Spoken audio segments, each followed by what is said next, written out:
বিরোধীদের নিশানা আব্দুর রহিম বক্সির। বিজেপি কর্মীদের চিহ্নিত করে পাড়া ছাড়া করার নিদান।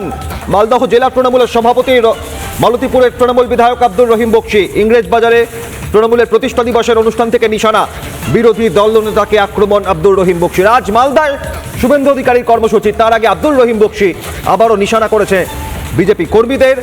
আক্রমণ শানিয়েছেন বিরোধী দলনেতা। গ্রামে আমি ছোটবেলায় দেখেছি আমার বাপ কাকারা মাঠে কাজ করতেন, বাড়িতে গরু থাকতো, ছাগল থাকতো। যেগুলো উচ্ছৃঙ্খল গরু থাকতো সেগুলো উচ্ছৃঙ্খল গরু ছাগলকে গলায় একটা বড় ডান্ডা ঝুলিয়ে দেওয়া হতো। সেই ডান্ডা ঝুললে গরু আর ছুটতে পারতো না, তারা মানুষ চিনতে পারতো।